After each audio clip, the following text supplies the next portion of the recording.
please have everyone's attention? Could I please have everyone's attention? Can you hear me in the back okay? Yeah. Okay. Meeting of the... Did somebody say something?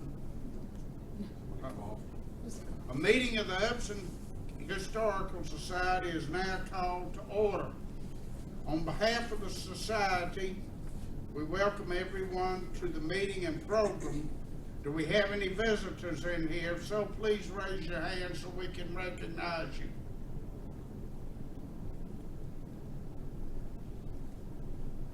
Okay.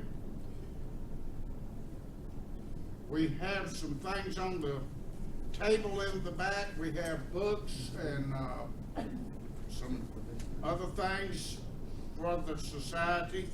We also, if anybody wants to make any donations, we accept them at the back table.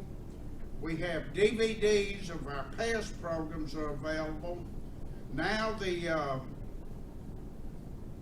programs are on YouTube, and you can go to the YouTube and go to the search part. I even learned how to do this, and go to Upson Historical Society, and you can get the programs and review everything.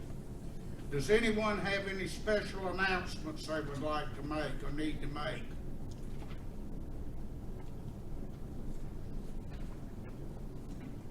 Is there anything that needs to be brought up before we start the program? All right, we have a lot to cover tonight, so at this point I'd like to turn it all over to Jamesan Gramme, and she will get up and take it from here. Thank you. Well, thank you, Joe. All right, good evening, everyone. I hope you can hear me. I'm very soft-spoken, so please let me know if you can. Good evening, everyone. I'm Jamesan Gramme, Director for the Thomaston-Upson Archives. I'm joined tonight by Jane Burdette. She is the chairman for the Thomaston Historic Preservation Commission, and she is also the project coordinator for the Silvertown Historic Preservation Project. We'll be here to potentially answer any questions you may have after the recording. So I printed out just some more information from the 2021 Georgia Textile Symposium, Georgia Archives Textile Symposium, including a web link to the recording if you would like to watch the rest of those presentations at a later time. The symposium's theme was From Field to Milltown, Cotton and Textile Culture in Georgia. In our presentation, Jane, myself, and Chris Jackson, who is a historic preservation specialist at WLA Studio in Athens, discussed the history of Silvertown and the many steps that were taken to place the Silvertown Historic Mill Village in the National Register of Historic Places. So for the sake of time, because it is kind of a long recording, I'm jumping to about 5 minutes into the program where I begin discussing the history of Silvertown. And if there are any two things that I hope you can gain from this presentation tonight, it's that I hope you can see some of the steps that you may expect to see for yourself if you wish to pursue placing a property in the National Register, and also just this immense power of cooperation that went into this project. There were so many moving parts and people and hours, which you'll hear about in Jane's portion, that went into this nomination, and it really just shows, what great things can happen when communities work together. So without further ado, I'm going to press play. I've never seen this. I know. So silly to hear yourself. So in the mid-1920s, the BF Goodrich Company comes in, and together with this rubber company, they announced that they are in the search for a new headquarters in the South to produce their tire cord. So in mid-April 1926, executives from B.F. Goodrich out of Akron, Ohio, charter a car and drive down to Georgia, where they tour numerous mill facilities, including those in West Point, Cedartown, Columbus, and they end their stop in Thomaston. And, oh, I'm sorry, I forgot LaGrange. So they end their stop in Thomaston, and about 2 weeks later, in April, late April, they announce that they've made this huge deal with Thomaston Mills, and there will be a new mill that will be erected for the purpose of creating their company's tire board. So this deal was touted by news reports as the deal of the century, with reports from the Atlanta Journal calling it the greatest textile deal in the world's history, making Georgia the producer of 60% of the nation's cotton tire fabric. So, I'm sorry. Okay, I'm just making sure I didn't skip over a slide. So, the new mill that was built, the $3 million mill, was known as Martha Mill, named after Mr. R.E. Hightower's wife, Martha. And production began in early 1927, and by early 1929, B.F. Goodrich decided to purchase the mill out of a previously made arrangement with Thomaston Mills. With the culmination of this purchase, B.F. Goodrich began the task of expanding production and building a community for its mill workers. So you see the two pictures here. This is Martha Mills in the middle of expansion in 1929 in June, and to the right, this is after completion in 1930. I'd like to point out the architects and engineering firm were Robert & Company out of Atlanta, and they are responsible for designing this beautiful Art Deco facade you see on Martha Mill, as well as designing many other structures in Silvertown. Okay, next slide, please.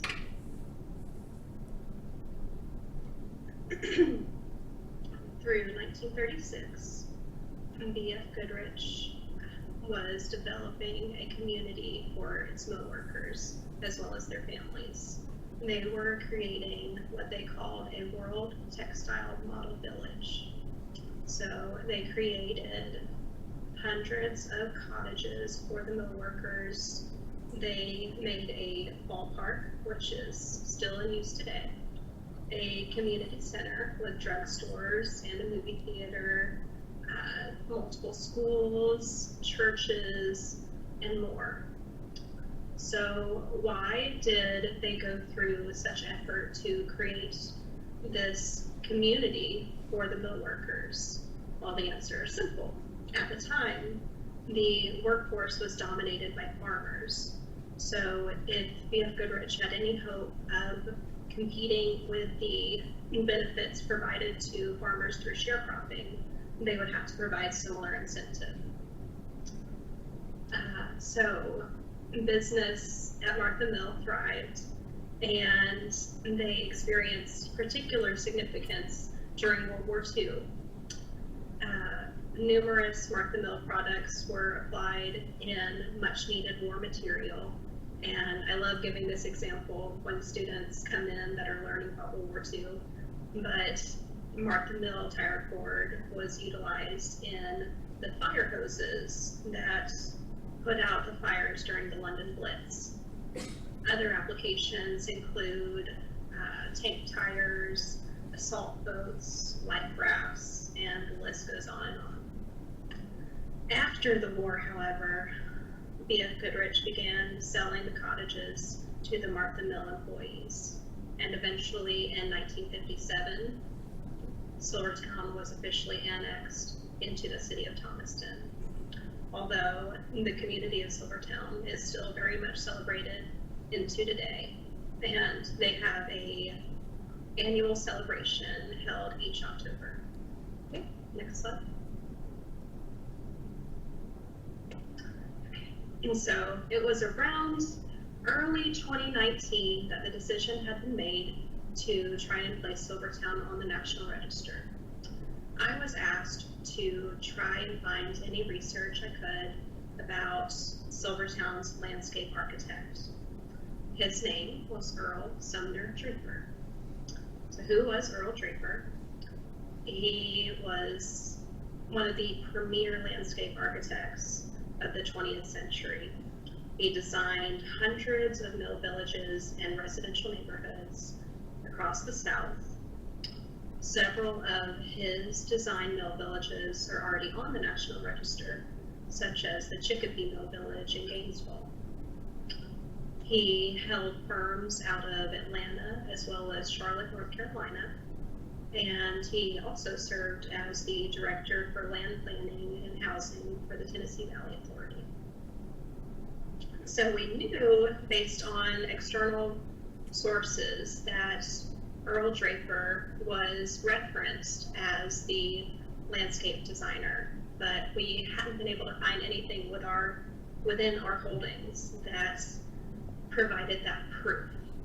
So the search was somewhat difficult at first, but after a couple of weeks of digging, finally came across this article in the Thomaston Times dated January 16, 1920, and it lists Draper and Co. of Charlotte, North Carolina, and their dealings with Thomaston Mills and the expansion of the East Thomaston Mill Village. So it was a little bit of a surprise to find that Draper and Co., as well as B.F. Goodrich, the other arrow noted, already had dealings with Thomaston Mills 6 years before the events that led to the creation of Silvertown. So it was an exciting find. It wasn't the proof that we were looking for, but we knew we were getting closer. So next slide. Okay, so a little bit more about Draper's design. He developed what was a master plan for Silvertown. As you can see in this 1936 aerial photograph, Draper designed with the natural topography of the land in mind. He incorporated curvilinear streets and allotted for ample green space, really preserving those natural resources that were already there. As you can see in the bottom middle of this photograph, all the peach trees, which, by the way, were able to be utilized by B.F. Goodrich and were marketed as B.F. Goodrich peaches. I'd also like to point out in the middle of this photograph, if you see the two crescents on the west side of the highway, those were considered what Draper called the gateway, or rather the grand entrance into Silvertown. Okay, next slide. Okay, so a little bit more time passes, and we hadn't really had much luck of finding anything else until it was just any other Friday afternoon. And I was working on a different research request looking for maps when I came across this box that I didn't realize at the time was unprocessed material. So I start unrolling the plans, and I quickly realize these are labeled Martha Mill Village Plans and Specifications. So I start getting excited, start unrolling more until I get to one of the largest plans, and there I see the following words: E.S. Draper, Consulting Landscape Architect, Charlotte, North Carolina. So it was just in that moment that it was like, finally, the heavens opened, and I'm pretty sure there were angels out there singing somewhere.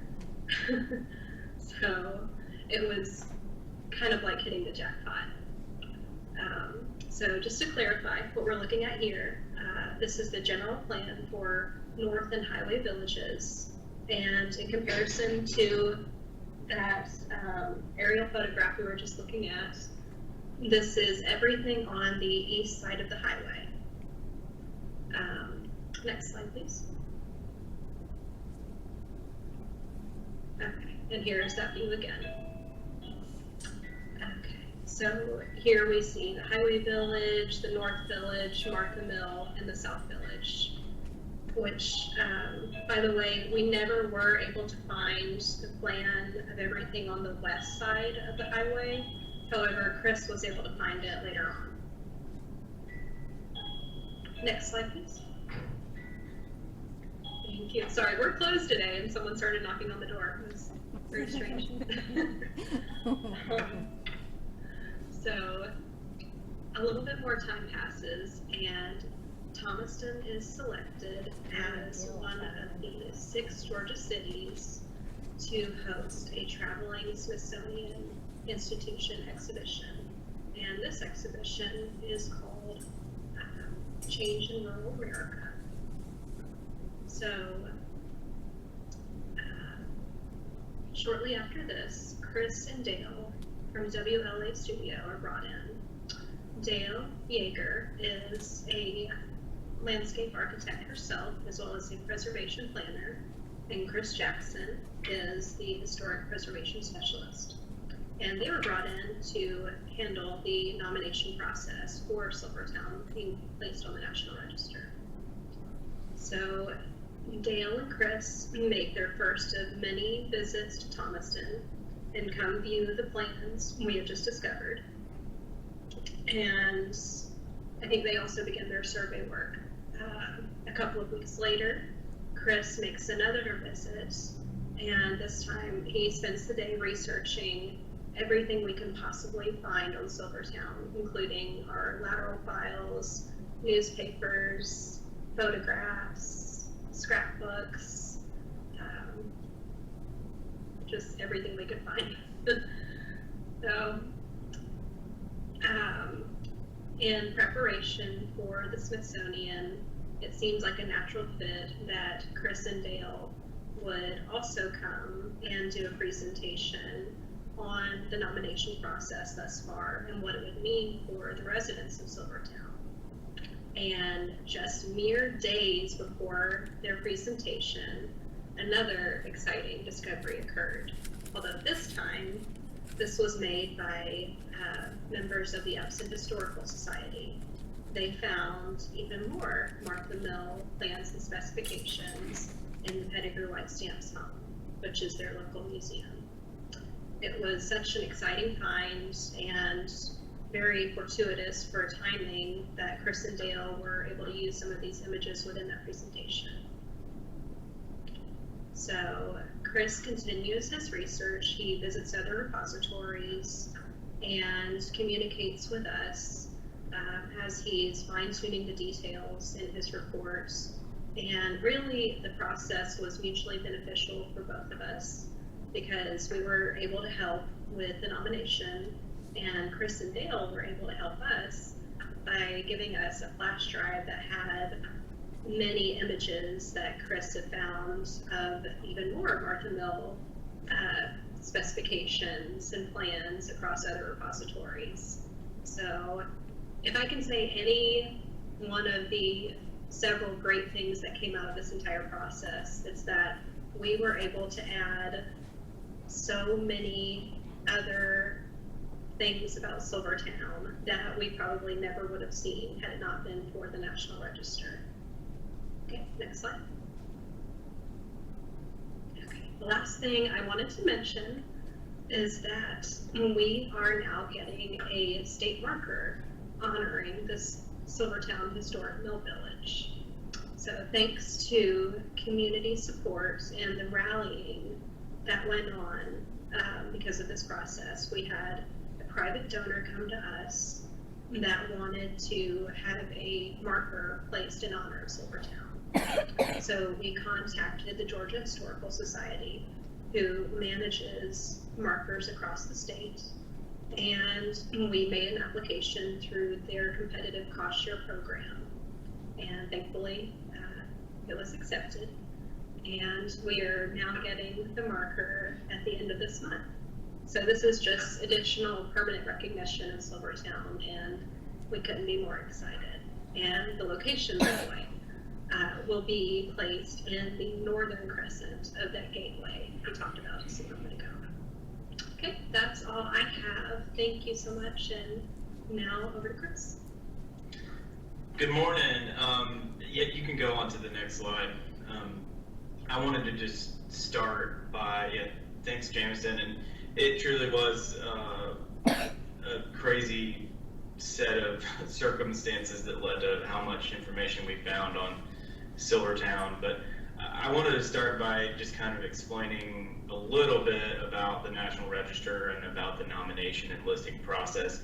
You know, the National Register is an honorary list that comes with basically no limitations on private landowners. It's more if there's a federally funded project that may affect historic resources, if they're listed in the National Register, it will protect them.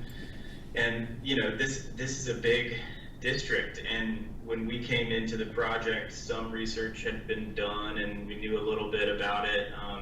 A preliminary application had been sent to Georgia's Historic Preservation Division, which is our SHPO office, our State Historic Preservation Office in Georgia. And so there was a little bit of information already. They had made the tie between Earle Draper and the district's plan, or the Silvertown's plan. And so these first couple things on the list you're seeing in front of you were kind of already started, or at least the first two. They had sent out a preliminary application and then received some guidance back from HPD as to how to potentially list it, that it was potentially eligible for listing. And then they had already started this. One of the biggest pieces of a huge nomination like this was to establish community partnerships, developed some relationships with sponsors, private individuals and groups. And then the big piece that Dale and I helped with was research, survey, analysis. We drafted the proper forms and we sent them in based on HPD's guidance. We received their comments. We did revisions. I mean, it's a process, and the whole time we're finding new information at the same time. So it was fun. It was really great to work with Thomaston-Upson Archives. They've got a fantastic set of resources there and great community involvement too. And so then after all of that back and forth between HPD, they could go and do an actual site visit.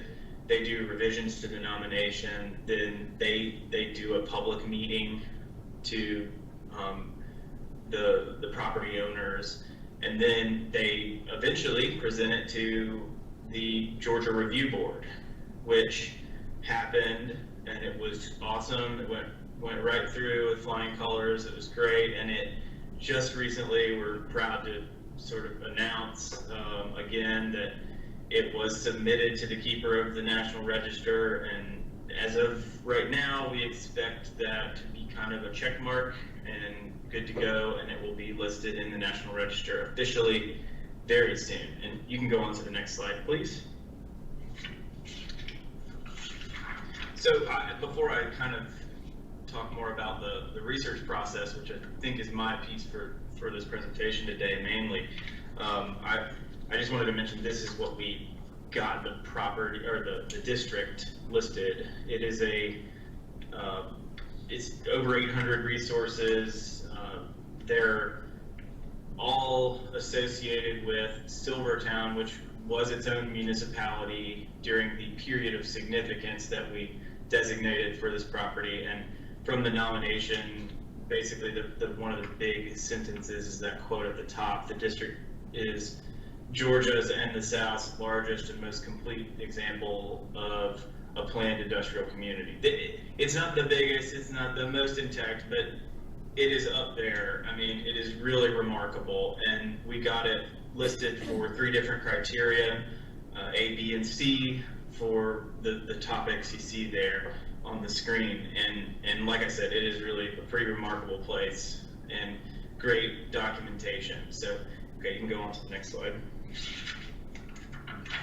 So just to kind of, I mean, Jameson touched on a lot of this stuff, but the research process was pretty intensive. Like I said, we started with quite a bit of information, and I think a lot of researchers and scholars have their own sort of way of, you know, attacking a research project. And in this case, with the National Register, it tends to be pretty specific the way you kind of have to, you know, your methods for research have to be pretty specific, and the Historic Preservation Division actually gives really pretty good guidance on how to do that. There are checklists to make sure that client or people who are nominating properties, because they can be, oftentimes it is property owners who try to get things listed, and so the process of getting enough information and getting correct information can be tough, and so they do have a pretty good amount of guidance, and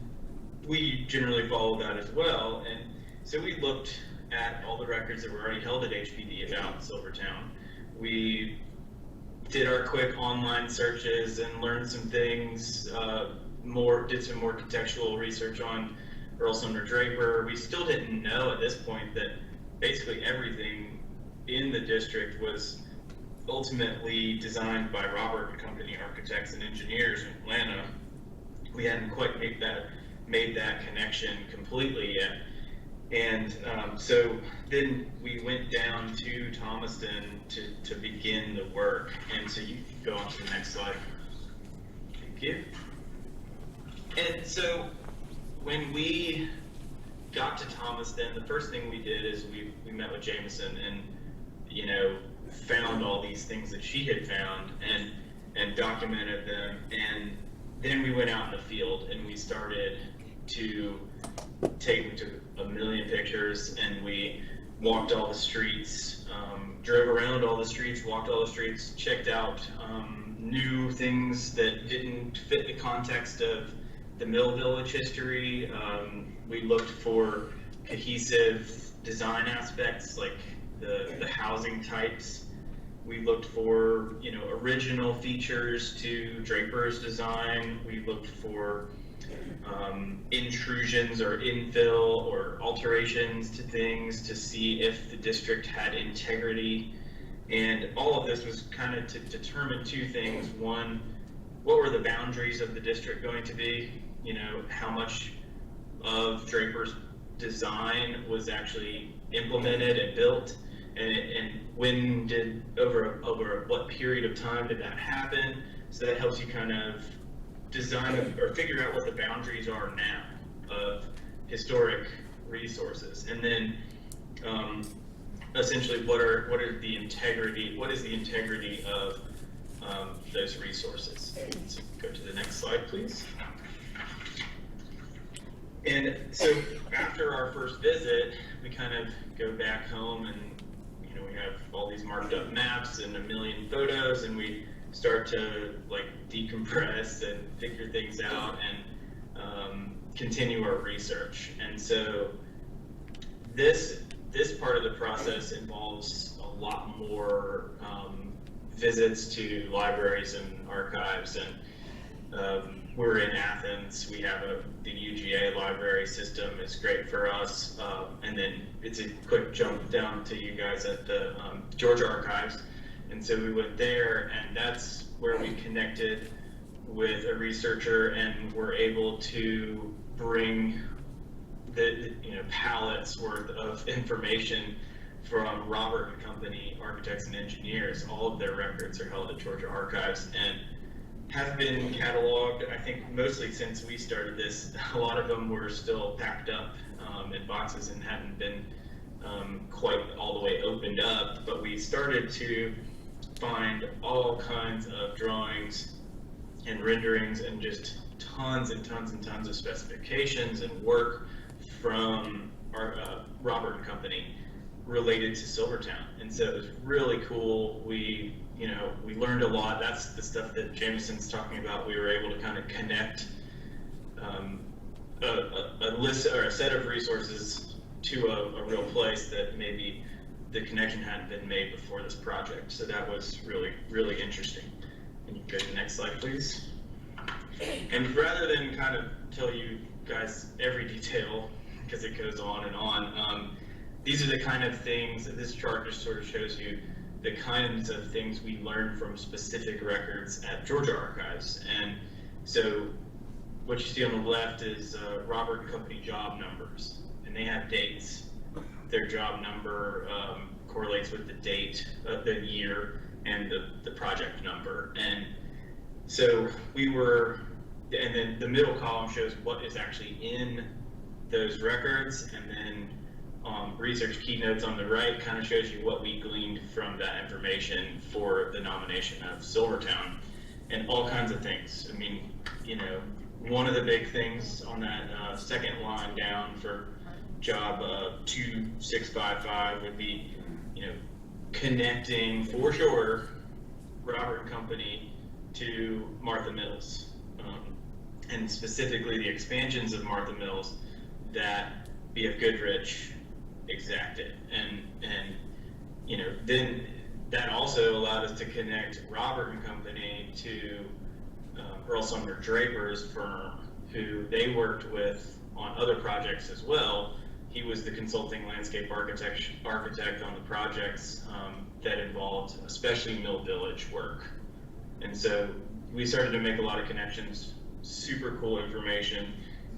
A second takeaway would be that it helped us establish the timeline, which in the National Register process, the timeline of a district's development is often really, really important, because you want to know when things happened in order to determine what the integrity of the historic district is today. Anything that, you know, survives from that historic period, or period of significance as we call it, is what makes the district significant today. And so that helps us a lot in the next part of the process, which you can go to the next slide, please, which is the analysis and evaluation of the district. And this involves going back, you know, to the field, looking at these houses, looking at the plans that we have, the historic photos we have, and maps that we have, aerials, everything, and comparing the existing conditions to the historic conditions. And this is where we use things like GIS and, like I said, all of the things that we've collected, including our existing collection of information, to come up with an evaluation of its integrity. So, you know, from left to right at the top of the screen there is kind of just all of these things come together to get the NR listing. And concurrently with this process is all that community stuff that's going on behind the scenes to help promote this as, you know, not a restrictive, but an honorary listing of a historic resource, a cohesive resource for a community. So you can go on to the next slide, please. And I'll just close my piece of this, because I think that community piece, which Jane will talk about next, is probably the most exciting thing about all of this. But this is what our analysis ended up basically getting, where it ended up getting us, which is 641 contributing and 154 non-contributing resources in the district. And these are things from houses, I mean, mostly it's houses, but from houses to community buildings to landscape features, you know, the ballpark, the central park area, churches, schools, I mean, you name it. This was a really remarkable place in Georgia and in the South. And while mill villages were pretty common in Georgia and the South, this one was exemplary and remains to a very good, intact resource in the state, which we were glad we were able to find and highlight. So with that, I'll leave it to you, Jane. Thanks. Thanks very much, Chris and Jamesan, and I appreciate being here today to talk to you about my favorite subject, which is Silvertown. And You can bring up the next slide, please. That's our little logo, our Silvertown Historic Preservation Project, which is our community effort. And our logo is, our motto is onward and upward, because we really didn't have anywhere to go but up. I am not from Thomaston. I did not grow up here. I came to visit a friend several years ago. And next slide, please. And this is what first caught my eye when I drove in. And this is at the gateway into Thomaston, the two crescents or triangles. We call them different things. But this caught my eye, and it says Historic Silvertown West Village, established 1931. As I drove through, I absolutely fell in love with it, and went on to visit my friend whose father, a man named Gritty Dickens, was very active in the Upson Archives. And so he gave me a lot of good information, and by this time I was still working in Atlanta. That's where I was born and raised. But I said, you know, I'll buy me a house in Silvertown. And at this point, I did not know Shippo from Shinola. And so it just was the first thing I thought of. It belongs on the National Register. Next slide, please. And this is just a typical street scene. And as you walk through Silvertown and you see all these beautiful little homes, one of the things that you would notice about a mill village is there aren't any driveways in the front. If there are driveways in the front, they were added later because everybody walked to work. And you can just imagine what this must have been like over the years.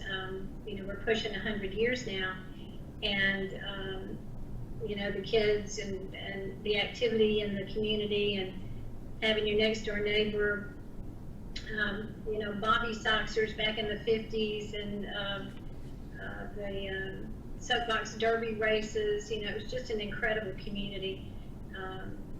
And the ballpark right up the street where some of the big names played, and the mill leagues were huge. So I didn't know anything about National Register status or how to start, but next slide, please. And this was at the entrance into Silvertown at one time, and this was really sort of the impetus for historic preservation, is because your history's lost so quickly. This was actually the school that was at the entrance into Silvertown. This was the elementary school, and it burned down. And once it's gone, it's gone. You can't get it back. Next slide, please. So by accident, I connected with other groups in town who were already on they're on their way to the National Register. And as Chris said, you know, there was already some work that had been done. So just by accident, I found the other groups, which is the Historical Society and Thomaston-Upson Landmark Legacy, which is another community group. And we had the West Village Neighborhood Association. The folks who had worked in the mills and been active had a huge neighborhood association, and they kept Silvertown going for quite a long time. And those folks that worked in the mills are, they're passing on now. They're in their 80s and 90s, and so the little, our little village of Silvertown had kind of become quiet and a little tired and run down. So the Silvertown Historic Preservation Project was formed to really reacquaint Thomaston with Silvertown. And by reacquaint, they drive through every day. Our intersection actually there has like 10,000 cars a day, but they just pass it by. It's been there all of their life, and they just don't see it. So to start on the National Register process and join forces with these groups, we really could help each other. And it was just a Facebook exchange that led me to the other people who are already working on it. There are other like-minded people that you want to join up with if you can. And also, our little group is not a 501(c), so by joining forces with the Historical Society, it would give people a way to donate if they wanted to. And it's because the process is not fast, cheap, or easy, and there's so many moving parts, so many players that you'll run into once you start this process. Next slide, please. And you have volunteers that don't get paid very much, but it is very much a team effort. This is one of the old pictures from the Silvertown ball team. You know, the industrial leagues were huge. Actually, they would recruit people to come and live in the neighborhood if they could play ball, and it was a huge activity. But you're going to have to interact with a lot of people in this process. And as you go along and you learn that there are other people, other organizations that are vying for their piece of the pie in town, and so sometimes you feel like historic preservation gets lost in the shuffle. And you know, the community, we wanted to bring awareness to the community of the work that was being done and remind the community what a special place Silvertown was. Next slide, please. So we had a shoestring budget, and some of the things that we did to rally the community are some that you probably are already familiar with or thought of yourself. Vistaprint is absolutely your friend. The brochures that we did, you can get, you know, 500 for under $200, which is, you know, it's a great value. A big sign, so if there are activities, you can put your big sign up and put your brochures out on your table, and you know, just give out those brochures and keep talking it up. Leave the brochures around town every chance you get, at the hairdresser, at the dentist, you know, any of the shops that'll let you leave them. You can use the radio to get your message out as a public service announcement. When the Smithsonian came, we had a lot of public service announcement spots that were donated by our Fund 101. I found out after living in Thomaston for a while, if you don't listen to Fund 101 or read the newspaper, you don't know anything. So our newspaper editor actually lives in Silvertown. So, you know, you can put an ad in your local newspaper about what activities are coming up and join in with other groups. There's so many other groups that you interact with. There's Main Street, you have the industrial development, you have the downtown development people, of course, city council, and there's a heart and soul group.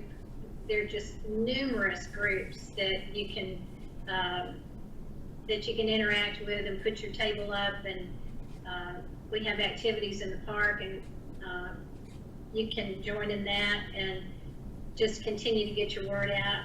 You can call your own meeting. You can go on Facebook and make a page, or look at your You May Be From. I'm sure you're familiar with that. We have one in Atlanta, we have one in Thomaston. I've seen them everywhere, and that's actually how I connected with the rest of the groups that were looking to do the same thing. High school reunion, our age group now, they're moving back to town, and in fact one moved in last week, and we even have some people that are famous that you can reach out to. We have a baseball player. Of course, his name escapes me now because I'm a little nervous, but you can reach out to people and, you know, have them talk it up and remind them what a great time they had in Silvertown. If you need to get your word out also, or if you want to do a newsletter, there's something called Every Door Direct Mail. I sort of found this one by accident on the USPS website. It's a postcard, or the way it's printed, you don't have to put any addresses on it. You just go on the website, it tells you where the stamp has to be, and they tell you exactly what to do, and you target it just for your area. That it goes by postal routes, so you may have a little overlap, or you may reach a street or two that you don't intend to, but if you have a mass mailing, this is a great way to do it.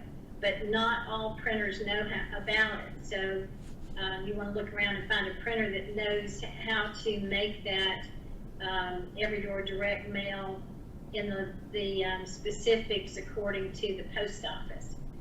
Of course, you can always walk in, stuffed mailboxes, and the Georgia Farm Monitor has a TV show, and if you have something really interesting going on, they might come down and feature your town or your effort.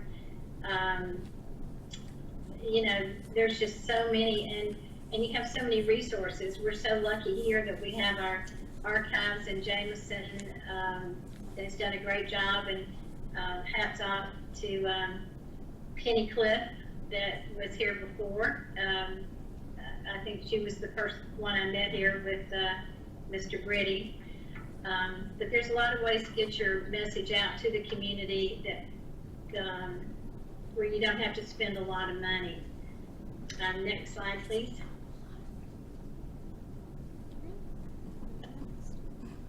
These are just the banner. We put that up in the park because the park is adjacent to the north triangle on the gateway, as we call it. And we put that sign up and had an ice cream social, just sort of an impromptu. And also the radio gave us a little spot that said "Happy Birthday, Silvertown." So this is in 2019, and we'll do it again. Looking forward to our 100th birthday. The brochure. This is a copy of the brochure on the right that I did on Vistaprint. And I, who have no computer skills, was able to produce this nice trifold brochure to hand out around town.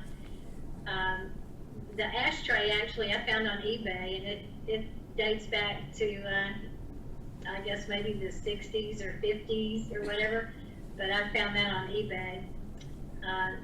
Next slide, please. And I did want to give a shout out about the Smithsonian. I want to brag a little bit because Thomaston was one of 5 cities chosen to have the Smithsonian exhibit, which is Museum on Main Street. It's Crossroads, Change in Rural America. There we go. And it was absolutely fantastic. 6 weeks. Silvertown had its own display there, along with all the other wonderful displays that came in. And so we got to talk it up, got to talk up Thomaston, and, we were just really proud, very proud to be the museum on Main Street. Next slide, please. So cue the theme from Jaws, because you would think that everybody would go, oh, this is wonderful, let's all get on the National Register. Well, that's not exactly true. You will have opposition, and sometimes you won't really understand where it's coming from. You would hope that your city council would be behind you, but sometimes that's not always the case. It doesn't mean they're your enemy, it just means that, you learn to work together, and, they're busy on a very limited budget trying to bring in industry, and they want a bigger tax base, which we need. And sometimes the historic preservation piece of the puzzle gets left behind, but don't let that discourage you. And also because during this, what I call reacquainting Thomaston with Silvertown, a lot of the houses had been neglected. Landlords swoop in, they pick them up for dirt cheap or pick them up on the courthouse steps, rent them out. In our particular instance, we have, it's about 80% rentals on the east side of the highway, and we're about 40% on the west side. We have some very good landlords. I'm not saying that all landlords are bad, because they're not. And, you know, trying to educate people about their tax benefits or the help that is available through some of the grants. Those are things that I'm actually still navigating through, but those are available, and also to the income producing properties, you know, for the landlords, it can benefit them. And so far, the landlords that we have on the west side have been very, very responsible and receptive. The biggest thing I ran into was the misconception, I can't paint my house. That's the first thing that people say. They don't understand that National Register status is recognition, not regulation. There absolutely is, there's nothing that changes because the sign goes up or because you are a National Register. That's all done from your local ordinance. Some cities have some pretty stringent rules and regulations that you have to, you know, paint your house a certain color or whatever, but we don't. And it does go deeper than this, as far as if you do use money from I guess if you apply for money that's used from a different source, not your own money, but from one of the funding sources for historic preservation, then there may be some guidelines, but there are no guidelines as far as Thomaston is concerned. This is recognition, not regulation. You'll also have the challenge that I'll show you a little bit more of in a minute about, you know, the encroachment and trying to protect your historic area. And there's a difference between National Register status and being a designated historic district in your town. Those are two different things. So we hope that we will become a historic district within our city, and that would help us with encroachment. But you can be accused of, you know, trying to stop jobs, of, you know, we're just trying to make house prices go up. You know, we get accused of a lot of things when we try to save our little piece of Thomaston and Silvertown. We have a Historic Preservation Commission that used to be called the Historic Demolition Commission because nothing got saved. We're hoping that that's going to change. We do have a new commission now. We just started up a few months ago, and hopefully we'll see some of that that change, and we won't be the Historic Demolition Commission anymore. Next slide. So this is this is our entrance and gateway into Silvertown, and just faintly up on the left you see where the school is. That was the picture of the school that burned down. All of that property now is privately owned, and you know, of course, that's was part of Silvertown at one time, and that's an area that we hopefully would not have encroachment on, but we're on just a major highway. I believe the demographics were something like 10,000 cars a day pass through our little intersection right here on US Highway 19. So of course, you know, the people are in, you know, they want to make a profit, and they want to develop, and that's going to happen. Doesn't mean they're your enemy, just means that, you know, we might have a different view of what needs to be protected. Next slide, please. And our motto, onward and upward, what we've seen in the past year or so since we started this, and the word has gotten out, We have young professionals are now moving back in. You see people walking up and down the street pushing baby strollers, and people running and jogging and walking dogs. Some of the retired people who grew up here are moving back, and they're just a great source of stories and inspiration. And I'll never forget the fellow who grew up there and told me that at night with the windows open that they could hear and feel the hum of the machinery from the mills, and that he missed that. There are other people that have been involved and worked in the mills.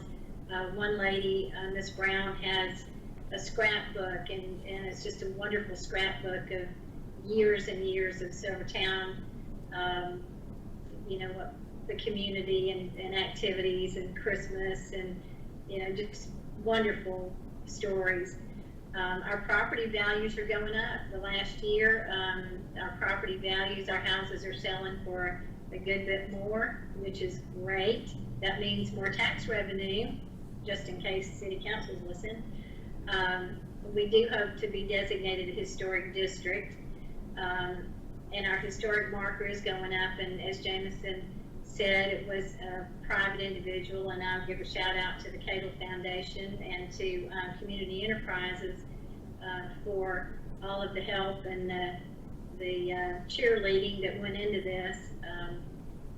And you will continue after you have historic designation. You still have a lot of work to do. Don't give up. You have a lot of resources available. We're so fortunate to have our archives and Jamesan here, and Chris and Dale did such a wonderful job of finding all those great documents and really just putting it out there and showing the community what we had, what treasure we really, really have. So good luck to everybody. If I can help in any way, just look me up in Thomaston at the Historic Preservation Commission. Thank you. Ooh, okay, that's it. Okay, thank you, Gary. Okay, well that was our portion, and like I said, if you would like to see the rest of the presentations, there's the web link in that handout that I gave y'all. So I don't know if anyone has any questions. Me and Jane can try our best to answer them. Do you know if Draper designed any of the neighboring towns' mill villages as well? It said hundreds of them throughout the South, so.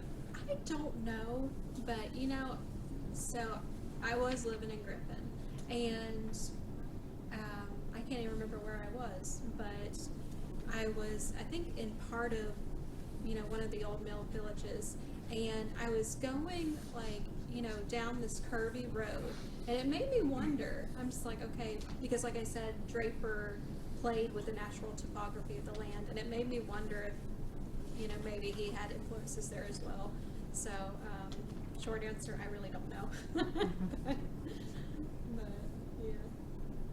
And I'm going to make a couple of comments. Oh yeah, and Jane, make some comments. I just have a couple of comments. So you saw all the work that went into it, and it was a huge effort. We have no protection. They could come in tomorrow morning with a bulldozer and they could bulldoze it down. We don't have any protection because we are not a designated historic district in Thomaston. It's not really feasible to become a local historic district and have regulations over residential property, and we're R1 in Silvertown. But what we are hoping is to be recognized on the new zoning. All of that's going in pretty soon. In fact, the next public input is on the 28th, and I hope that some of you will come and make it known that you would like to see some more aggressive historic preservation efforts on our zoning map. We would love for Silvertown and our historic National Register area to be shown on our zoning map, just not to stop any development or not to tell anybody what they can do with their own property, but we do feel like we need to protect it, and we don't have any protection right now. So we just got to keep up the fight.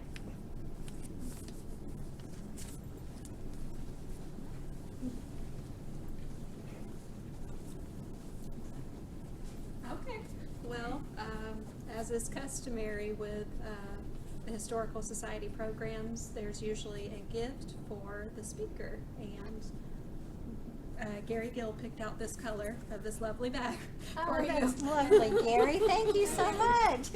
I hope you use it well. I thank you. I will absolutely. I'll just tote this all over Silvertown. All right. I Looks have- like a purse. It does. I have a golf cart and I have Silvertown Historic Preservation Project on it, and I drive it all over Silvertown, and people will go, well, what is that? And so I get an opportunity to tell them all about it. Thank you very much. Thanks, Gary. That is. Well, let's give them a round of applause.